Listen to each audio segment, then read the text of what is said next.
आधी आधी रोटिया में दर्द होला छतिया में। अच्छा अब 10-10 किलो के फुलौना करवैले बारू तो तोहरा सझिया भिनहिया गथाई चाहिए। अगर न गथवाइबू नु तो तोहर है दोनों 10 किलो नु गथवाला बिलू चूक के गिर जाई।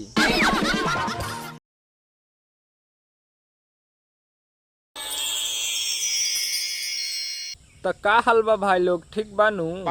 आज हम बात करे वाला बानी 2-4 गो ऐसन गाना के बारे में जौना के सुनला के बाद नु उस साले से भेटा जाइए तो ओकरा के लाड़े चटईब। तो आज के वीडियो नु कुछ ज्यादा ही गड़फार होके वाला बा, ऐसे पूरा वीडियो देखिए लोग।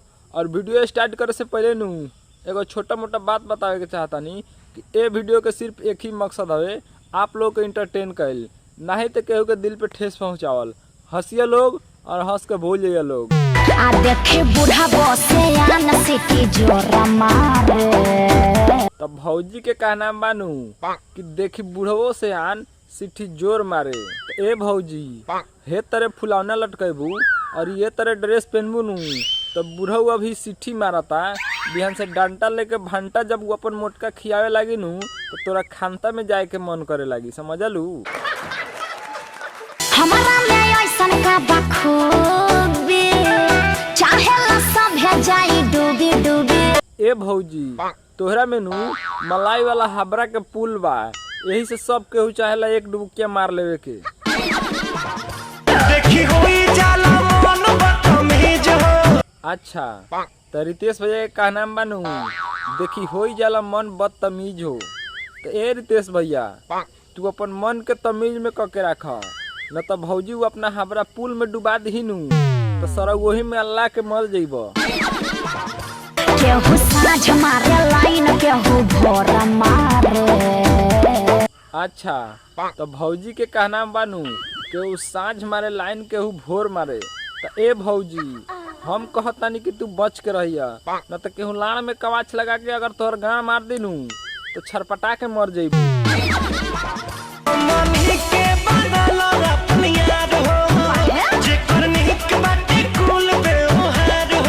अच्छा तो रितेश भैया के का नाम बानू कि हमनी के बनाला अपन यार हो, आ जेकर नीक हो के कुल व्यवहार हो।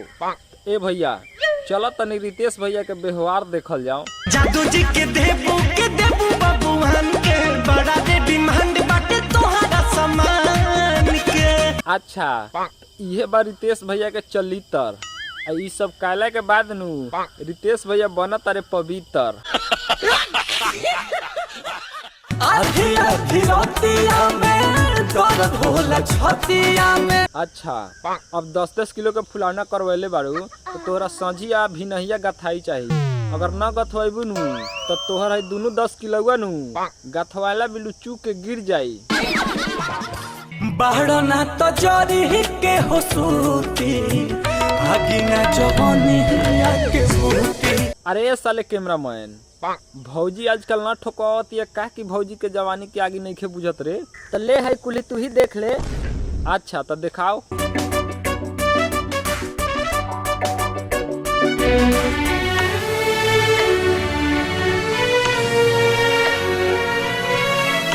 अच्छा तो इतना चुसवाला के बाद भौजी के जब जवानी के आगे न बुझाता तो मालूम बा भौजी कथी करे के होई कि लंड में कवाच लगा के आ तोहर समास बन क के ठोके के होई, तभी तोहरा जवानी के आगे बुतिए भौजी।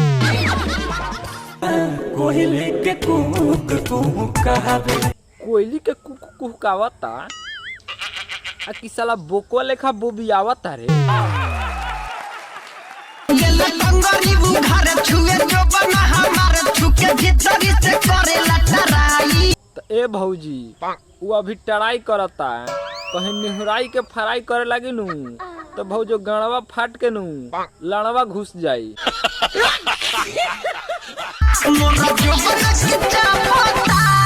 जोबना चापता आ कि साला उ भर मुट्ठी के पकड़ के दांते काटता रे।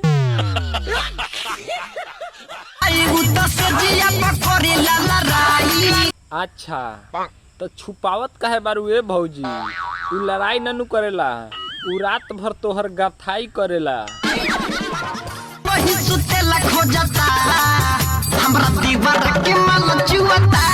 क्या बात है नीलकमल भैया, क्या गाड़फार गाना बनैले बाड़ा। इ गाना सुनला के बाद नु सरवा मन करता तोहर गाड़िया मार के नु लड़िया एह पार से ओह पार निकाल दी।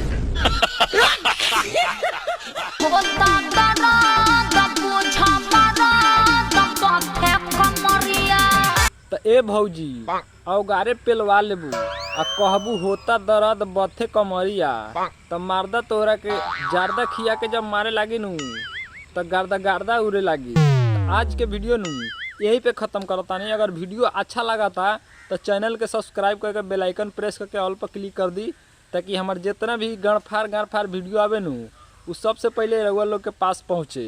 अगर वीडियो में कोनो त्रुटि लगा था नु तो कमेंट करके बतावल ना भूली जा।